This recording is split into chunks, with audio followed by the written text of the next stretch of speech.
do, and please go ahead. Thank you, Soren. I hope you guys have had a good time so far. So I know this is the last day of the conference. The good news is that the first day, Soren has told there's going to be a new edition of GreatConf next year. So be sure to come back. Well, the topic is Griffon, and then I feel compelled to ask, how many people already know what Griffon is? Okay, so pretty much everybody. How many of you actually make use of Griffon for any reason? Maybe you're playing with it, or you're actually making an application for your organization. Okay, so quite a few. Perfect. How many of you know there was a release made 10 days ago? Okay, the other of you guys, well, you know there's a new release. So, okay, so I have just one boring slide on my slide deck, and this is it. Well, no, that one. Yeah, so, well, that's me. One particular thing about this is that, well, some of you know there is a book on topic, which was announced last year during GreatConf, when we also released 1.0 during GreatConf. That was a very, very big surprise. I have another small surprise. Well, as a matter of fact, I had the idea of showing you another surprise. You can see this t-shirt, right?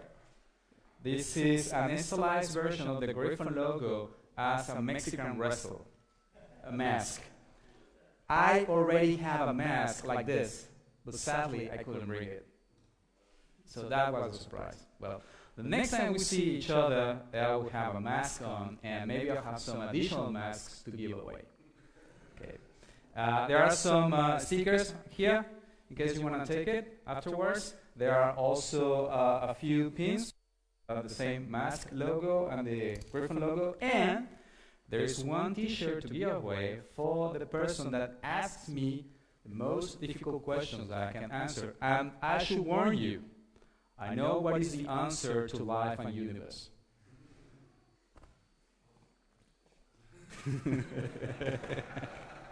Well, of course, it has to be a question about Griffon, otherwise I don't know if I will be able to. Like, if the group is going to be faster than Java, well, that guy already answered that a few minutes ago. Okay, so again, that's the boring part. Let's go on with the show. So to recap a little bit, last year we released 1.0 on stage. We also announced the immediate availability of the Griffon in Action book, and since that time we have had 5 releases since. Again, the last one, 1.3.0, was released 10 days ago, exactly 10 days ago. We have, at the moment, 213 different plugins. We have 7 archetypes. Does anybody know what an archetype is? Okay, so half of you. For the other half, archetypes are a way for you to bootstrap or initialize the application structure in a different way. So think about Maven archetypes, exactly the same, how you initialize a project in a different way, but don't think about the ugliness of Maven, and that's pretty much it. We have 2 books. Of course, there's Griffon in Action, and there's another one called Beginning Groovy and Rails and Griffon, but Apress, which has a chapter on Griffon. I took these measurements 10 days ago, also closely. So far, we have close to 50,000 plugin archetype downloads since the Artifact portal was released a year and a half ago. We also have another measurement, we call it the usage test, which is going to show you in a little bit. And for that, we have had roughly 9,000 hits. This is information coming from people that want to share how they are using Griffon for their own applications. Okay, so some of you have seen this before. This is the Artifact portal that holds all the information on the plugins and archetypes, the documentation for each particular plugin. This happens to be a Grails application too. This is open source code. You can clone it from GitHub, and this is how you can run your own personal plugin portal for maybe testing your own plugins. Now, keeping with the numbers,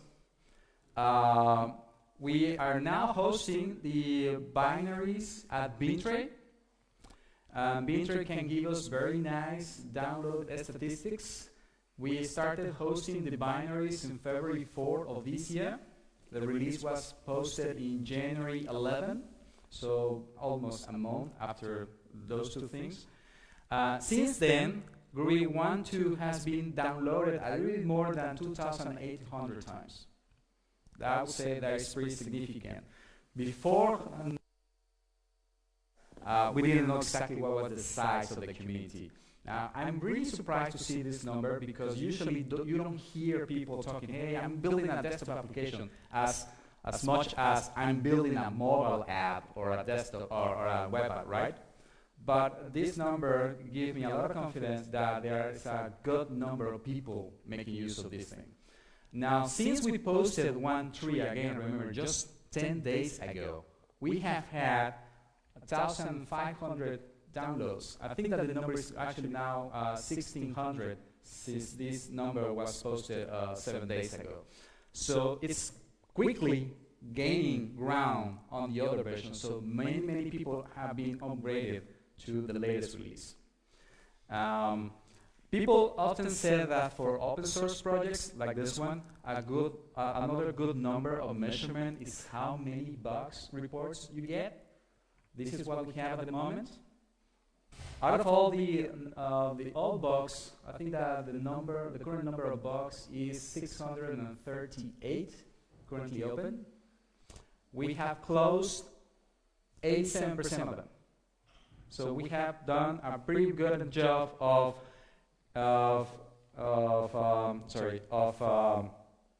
listening to you guys whenever you encounter a problem and try to fix it as soon as possible. Now, another thing that we can see based on plugin downloads and usage statistics is which is the target Java version you're using. Now, you will see something funny here. If you take into account only the information coming from the plugin downloads, looks like JDK 6 is the most commonly used JDK. But based on the information that people have decided to share directly with us, JDK 7 is now the JDK of choice. We're hoping that after, what is it, Russell, April 1st, maybe? So it's a funny date. Close to April 1st, JDK 8 will be finally released. We hope that number we're going to jump immediately into JDK 8. Now, what about operating systems? You see the type of machine I'm using. I'm also a Linux freak. I really don't like to work on Windows. There are so many variables to make it go wrong. Yeah, you know how it is. So, in case of plugin downloads, half of them are done using a Linux system. Surprising. But in the case of people that want to share information directly with us, more than half of it is on Windows, which means that more developers are testing directly on Windows, and this is probably some kind of continuous integration server building the application. So this means that if we receive a bug report that something doesn't work quite well on Windows, then we have to pay more attention to it. Sadly, that is the case. Yeah, Windows. Okay, another thing is where in the world is Griffon being used? How big is the community? Based on the plugin downloads, 86 different countries around the world make use of Griffon. That's pretty good. Number one is United States. The second one is China. The third one is Germany. Denmark is in the 11th place. So you guys now have one job. You have to make sure that that number keeps going up. Yep, awesome. See, there's South Africa right there. Whereas if we just count the information that people are sharing with us, we only have 17 countries. Now, if you see your home country right there in white, then please let us know about you and your usage. Now, here, again, United States is number one, China is number two, there's Germany, and I think that number 4 is Indonesia, which is surprising. Well, at least surprising to me. I didn't expect people from Indonesia to be up front. Okay, so this is enough of the numbers. Let's get into some of the new things that were added to the framework. All right. So we have added features both at the build time level and at the runtime level. Now, on the build time level, perhaps the most useful one is that we have upgraded most of the dependencies. One of them being, of course, the usage of Groovy 2.0. You know that with Groovy 2.0, you now have access to statically compiled Groovy, which has been proved to be much faster than dynamic Groovy. And there are definitely some other new features like module extensions. Does everybody know what a module extension is? Yeah, of course, because you created it. So you guys know that for the Java utilities class, you have an additional number of methods like each, collect, inject, and whatnot. This is called the GDK, the Groovy Development Kit. Now, these methods are added at some point by the Groovy runtime. Now, what module extensions allow you to do is to define methods in such a way that they get added to classes as if they were coming from the standard GDK. So this is really good. Besides, these methods are visible to a statically compiled Groovy code. Am I right? Okay, so this is one very exciting feature that you can have access in Groovy 2, and there are 4 plugins at the moment that make use of this feature. Okay, there are definitely many other things that you can do with Groovy 2.0. I think that we are relying on the latest release, Groovy 2.1.3, the latest stable one. Okay, so we are right there. We know that no man is an island, so we support team-friendly configuration. What does this mean? I'll show you that in just a moment. We have additional commands. We have much more commands than Rails. And we also have a new, an additional thing that happens when uninstalling dependent plugins, and I will explain that in a moment. So, team-friendly configuration. You know that if you want to define a few flags that affect how the application is built, you put those things into build.config.groovy. This is a file that is usually stored in source control. So whenever you change that file, you will affect your teammates. If you want to have some configuration that is not checked into source control, what you do is you make use of this file, userhome.griffon settings.groovy. Actually, I think there should be a version number right there. Yeah, I'm missing that. It's an error in the slides. This is a global configuration file. So whatever information you put in that file will affect only your projects, but all of your projects. And that's a little bit of a problem. Why do you want to have configuration that only affects this project but not the other ones? And this is exactly what this feature is doing for you. So what you see here, this is a flag that affects all projects. This means that whenever you run the Griffon command, you will see a lot of verbose output. But if you use this like a small DSL, you have to have this node projects, and then follow it up with the name of the project you want to change. Then I can say that for this particular project, the sample one, this flag will be false. Every other project will be true. For the legacy project, that is the name of the application that you see in application of the properties, then this flag will be true. That's pretty cool. Now we took inspiration of this based on the job that Russell did for the Groovy FX build. So we keep finding information on the other Groovy projects in the Groovy ecosystem and see what we can steal and borrow from them. So thank you, Russell, for the inspiration. Some additional commands. You know that you can create artifacts based on templates, but you didn't know exactly which templates were available to you. Now you have that. You just do Griffon list templates. You can see all the templates provided by the default distribution and all other plugins. You can also upload a release. What is a release? When you create a plugin, you package it as a zip file. Now, this is a package release. you can do later Griffon install plugin and give it the path to that zip, right? But a release is another type of zip file that contains the package plus some metadata. This is the zip file that is published into an artifact repository. Now, what we didn't have prior to this is the ability to download a plugin release from a repository and relocate it to another plugin repository. This command allows us to do precisely just that. We also have the wrapper command. Bless you.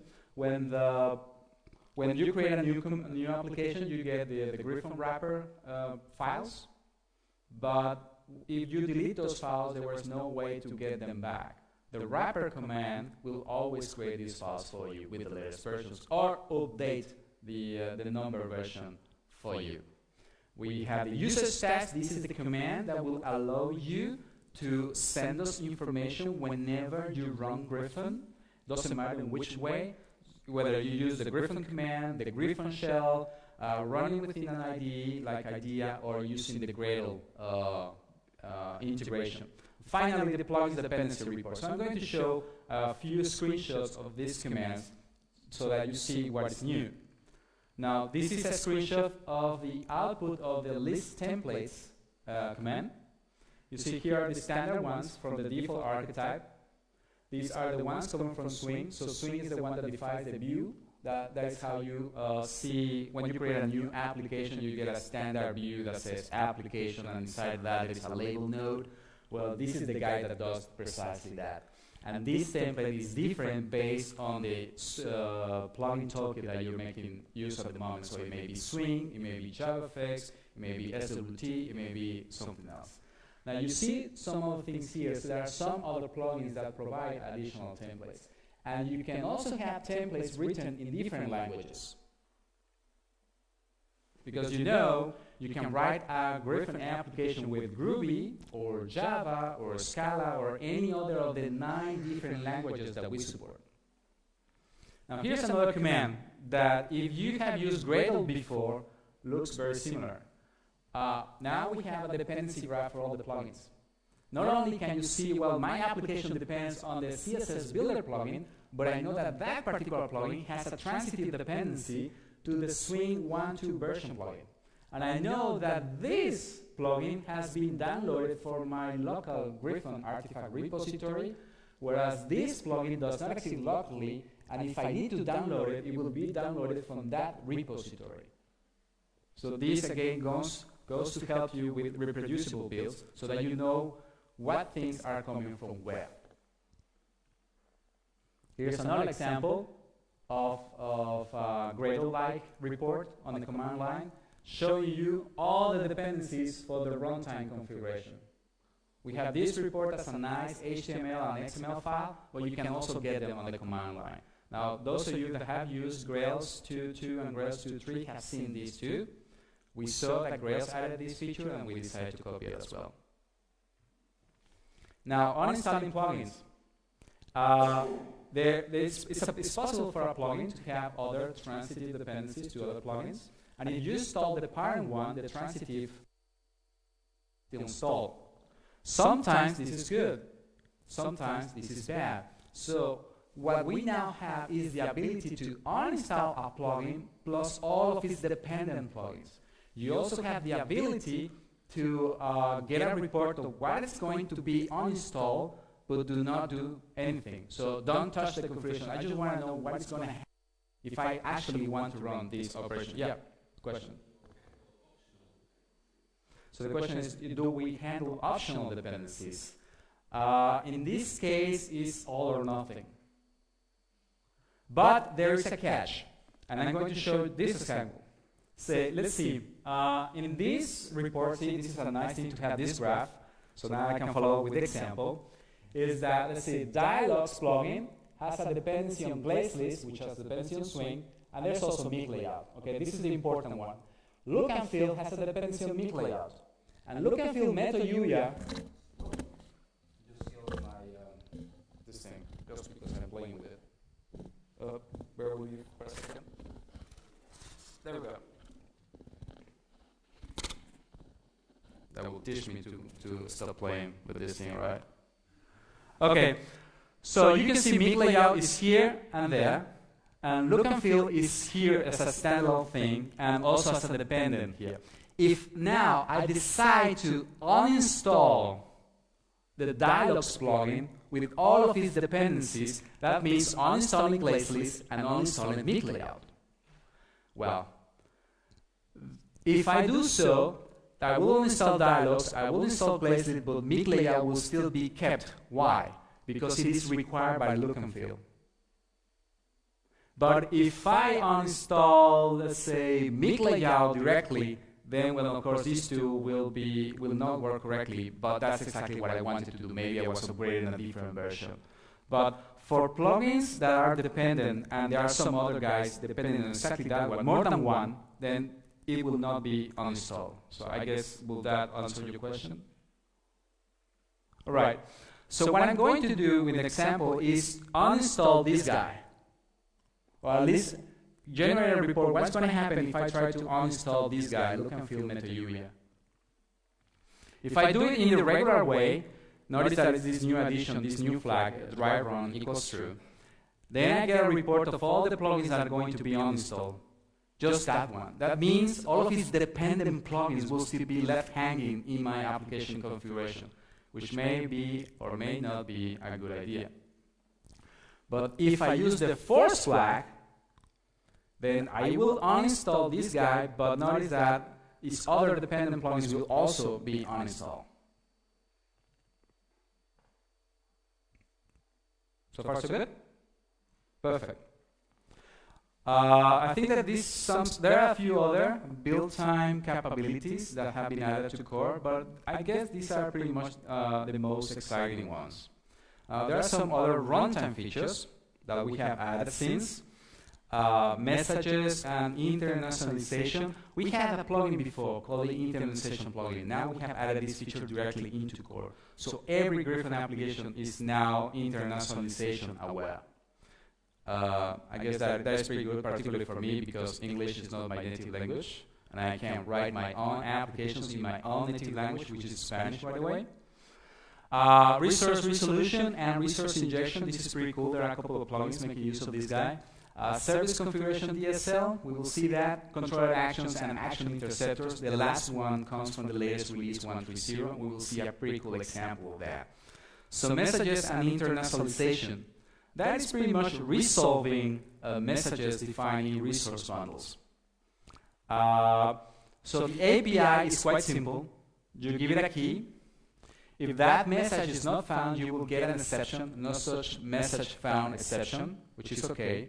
Or if you give it a default value, then you will get this result. If no key is configured, you get no exception. You can also pass in arguments to be resolved for those messages. So what you configure in a properties file, say this is the standard way to do it in Java, right? Use the braces and an index. Well, we also added this other syntax. This looks a little bit like Ruby symbols.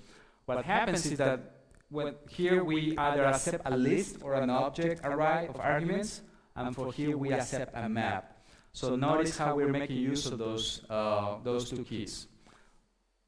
We also support, instead of writing properties files, you can write Groovy scripts, because there is this class called Groovy property slurper, and that creates config objects. Yeah, so that's pretty cool. There are some other new features related to internationalization, but this is pretty much the gist of it. Related to internationalization, we have resource resolution that works pretty much exactly like internationalization, but there is a catch.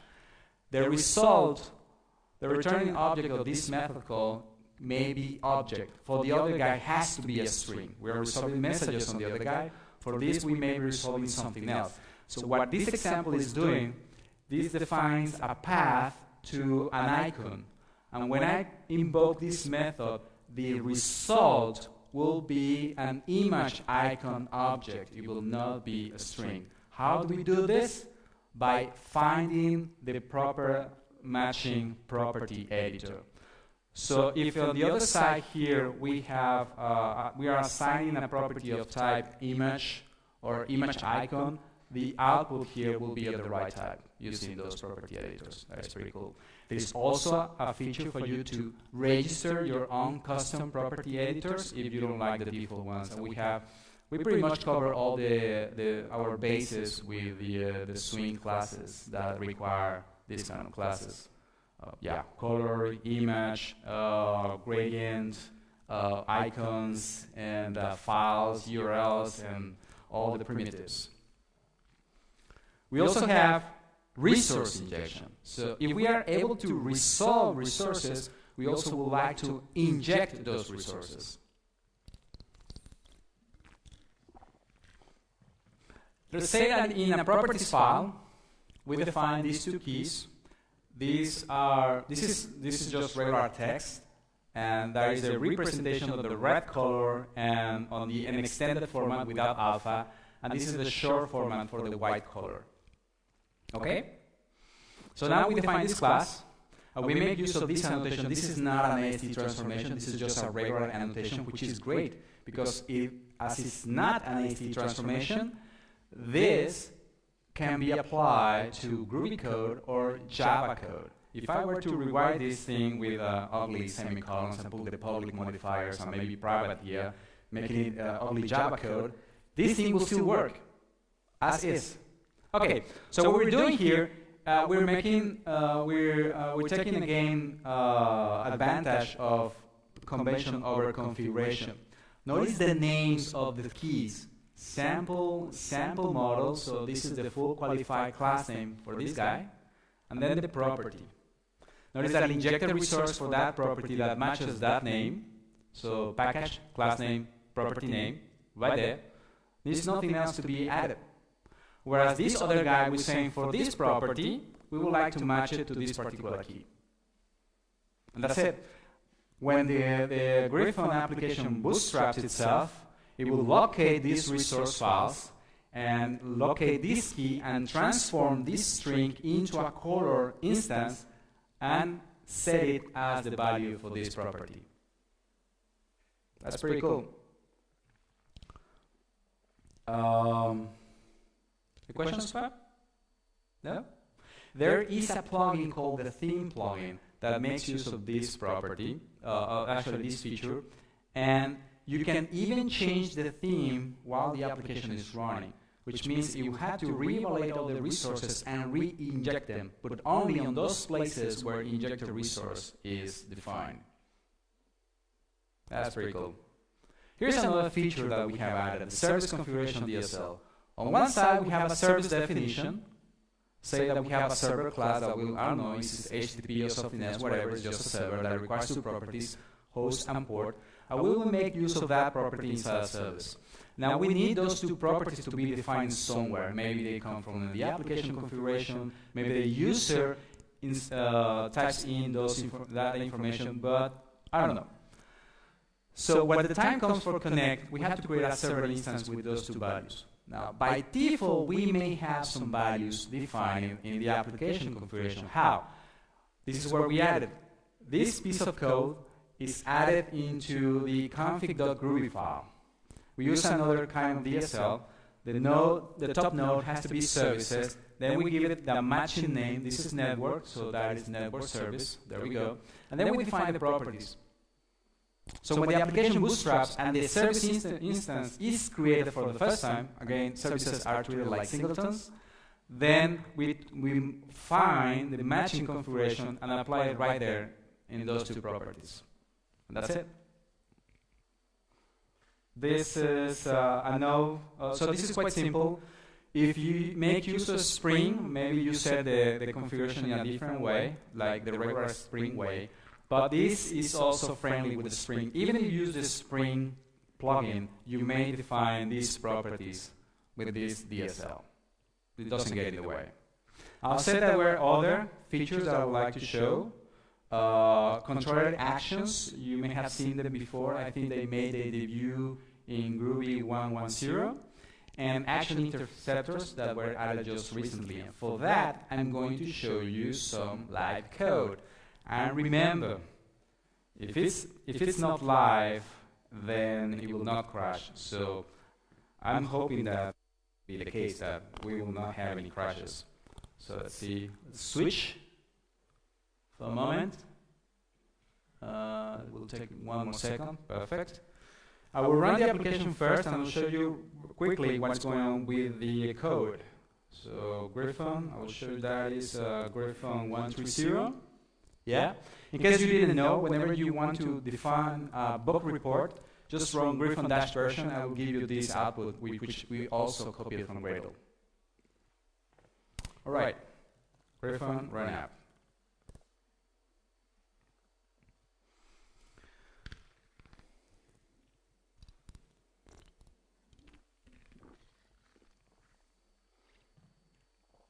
There is a significance for that particular date. Some of you may know.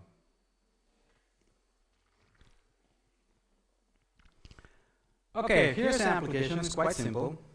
It's just a frame with 3 buttons. Let's see what happens if I click logout. Oh, insufficient security clearance. If I try to click on printer, insufficient security clearance, okay. What happens if I click on login? So this is an application that makes use of some security measures. Only if I log in, I can actually invoke the print action. Otherwise, I get that error. So let's log in first. You click on login, and you get this dialog. And let's see. If I just click OK here, I get that. Notice there are some errors printed in the console. If I hover here, I should get a tooltip. And this gets this changed color to red, and we get a nice overlay icon right there. Let's put some text here. Click OK again. Now the overlay has changed to green, but this is still wrong. Let's put something else here, like I don't know, some bogus login. And that wasn't the password that I configured. So let's put a new, the good one. Yeah, you should always be root. There we go. We are inside, and now I can print as many times as I want to. If I do logout, well, if I try to log in again, I'm already logged in, right? I get a different error. Okay, so let's log out, try to print again, and we got a problem. Now, for this to work, let's see, here we go. We're making, this is a very simple trivial application. We're making use of a lot of plugins. There is this guy that I'm going to talk about in just a moment, domain plugin, Glazely, that generates this table.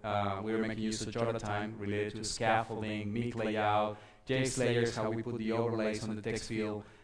Shiro, this is Apache Shiro, that is the security plugin, making use of this new feature called action interceptors. That's exactly what we're going to see in the code.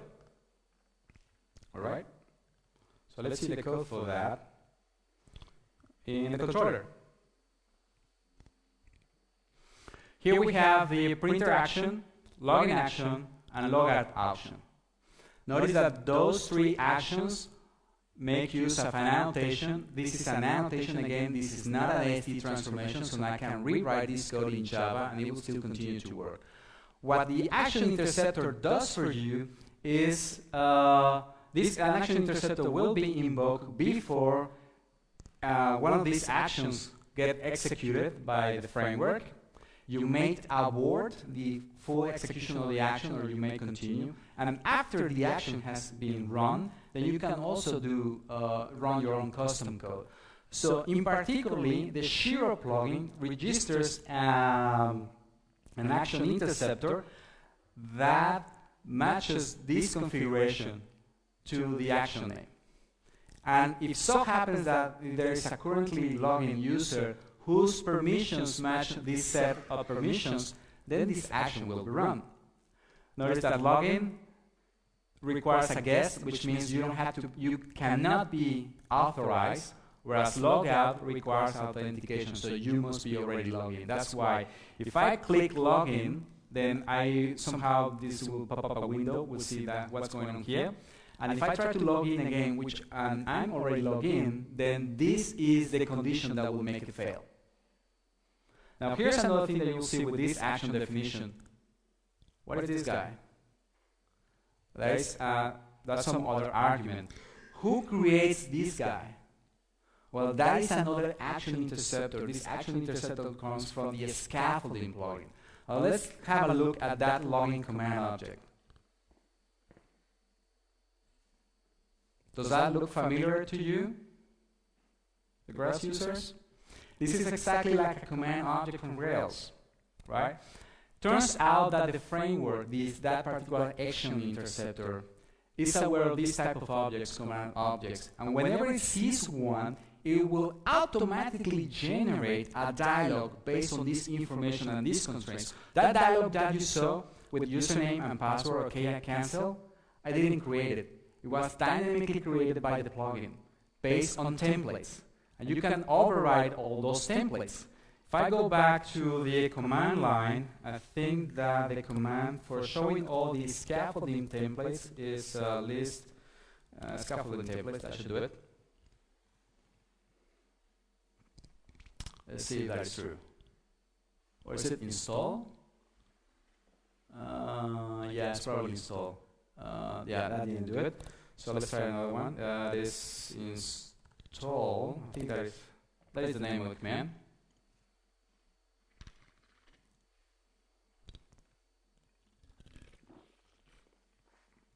Let's see it. Whoa! It actually installed all the templates. Okay, let's put list.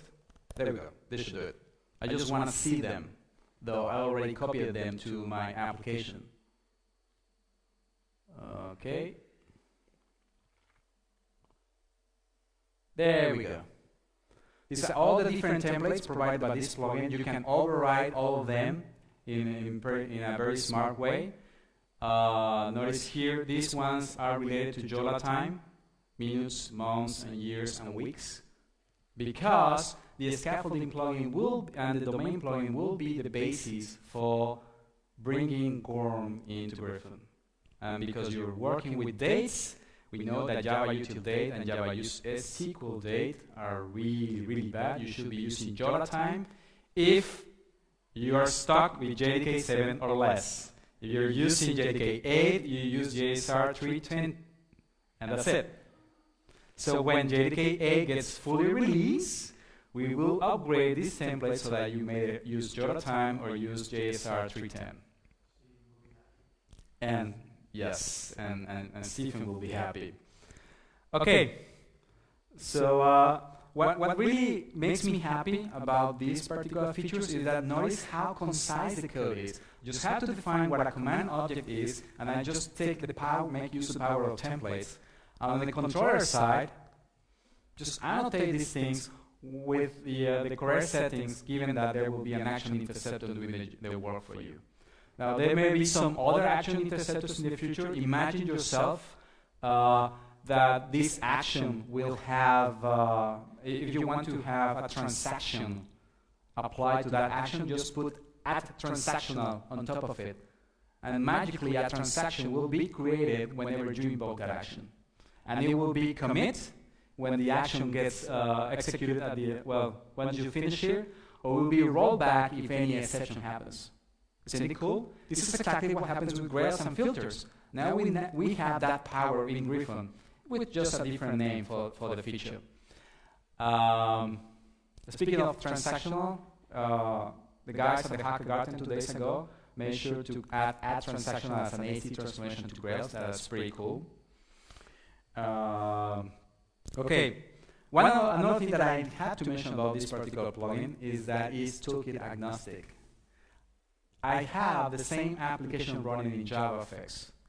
The controller code is exactly the same except this guy, because here we see swing. In JavaFX there is another way to display dialogues, but the code has nothing to do with the UI whatsoever. So security and scaffolding works exactly the same whether you want to use Swing, or JavaFX, or some other of the support toolkits. That's pretty cool. Question?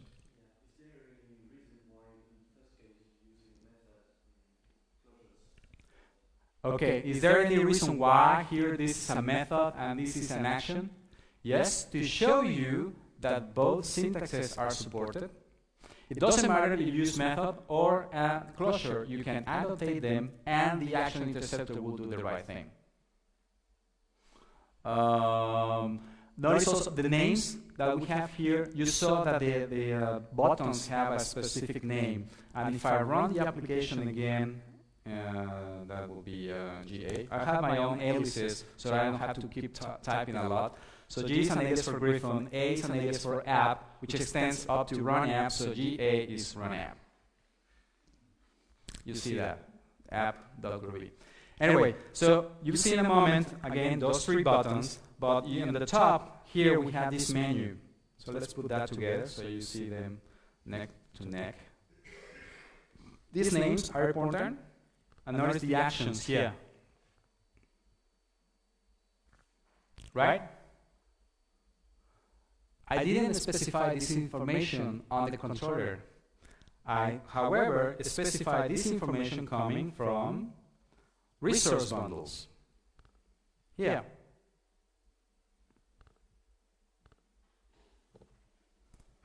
Here are my actions. So following again a convention, I could use the full qualified name of the controller, or I could use this other type, application.action login name. This will be the name that is appearing on the button, the mnemonic, accelerator, and short descriptor.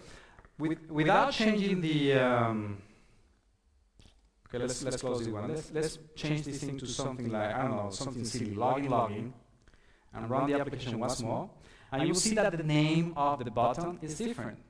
So now you don't need to change the code, you just change properties files. And because these are fully internationalized aware, I can create a Danish version of this file, or a German version, a Spanish version, and just stick it into my source code.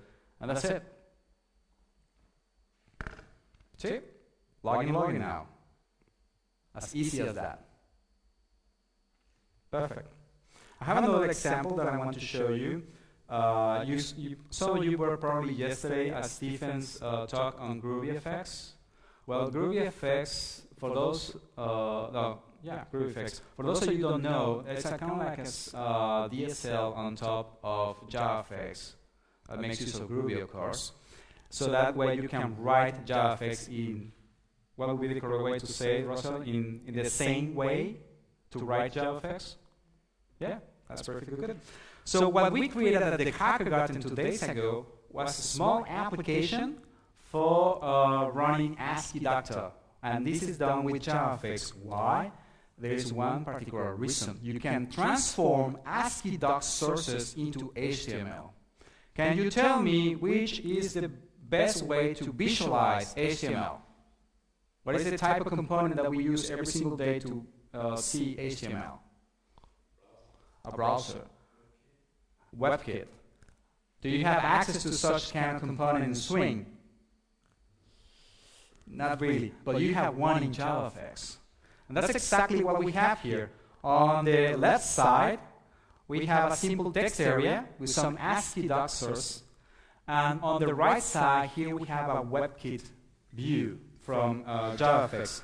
The moment that I click Convert here, I see the output is the right HTML.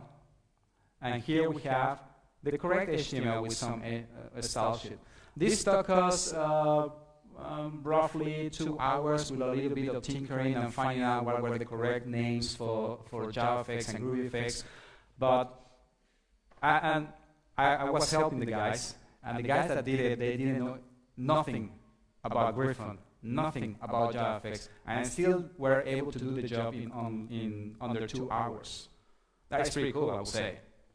If you were to do this in the standard Java route, it will take you, what, weeks, maybe? So, yeah, pretty cool. Okay, I'm almost running out of time. We have 5 more minutes. So what's next for Griffon? Come on. There we go. That was the demo. Hey, we didn't have any crashes. Pretty good. So what's next? Some people complain that they cannot use Griffon in their IDE. It depends. IntelliJ IDEA has the best support for Griffon so far.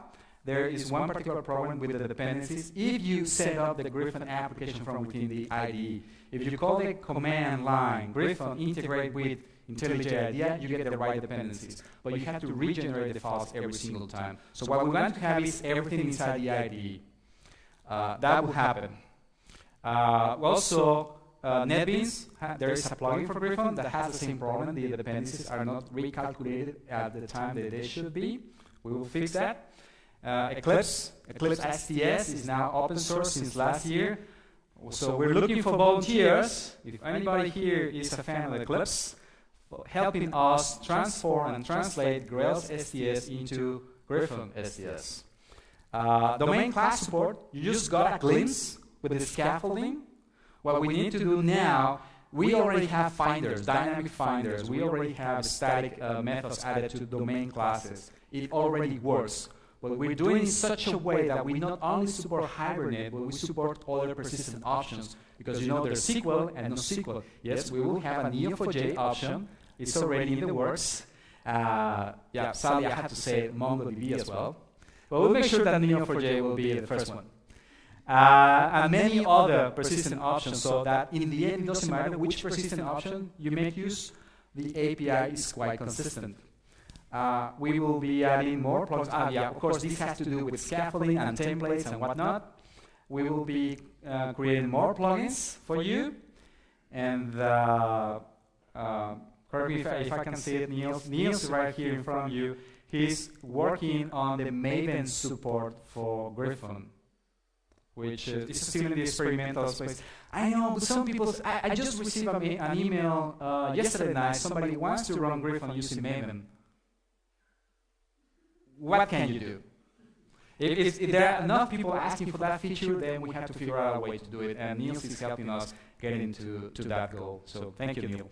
And of course, what else can you do with any particular open source project? Just add more cowbell. Okay? So if you guys have any questions, I'll be happy to take them. I think we have a couple of minutes before we go into the recess, into the break. Otherwise, just feel free to grab me at any time. I'll still be here for the whole day. And remember, if you want to have this t-shirt, you have to ask me the most difficult question about Griffon.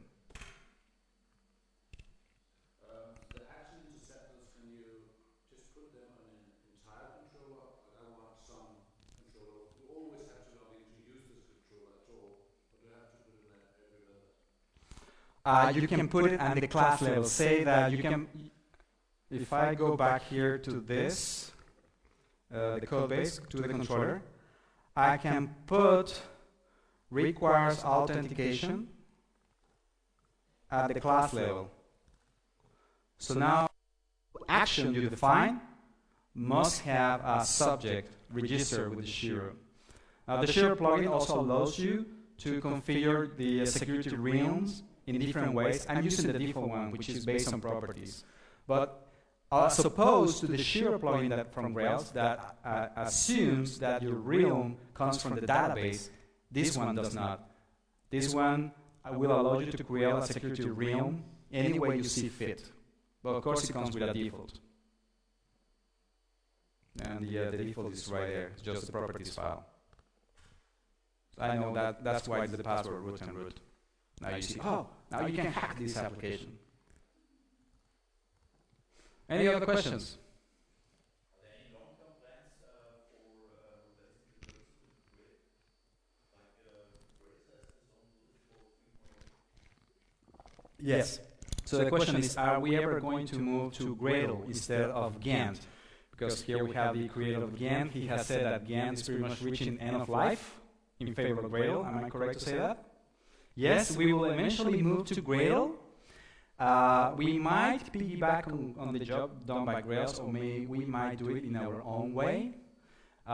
We will definitely like to do it just because for the sake of resolving the dependencies. We may get some other facilities or other features such as better performance or caching during the build time, but we'll definitely move to Gradle at some point. Yes? The only downside of that is you have to have 24 megabytes more of artifacts. Yeah, Gradle requires a bit more dependencies on the build time, but I guess that overall it will still be a very good move. Any more questions?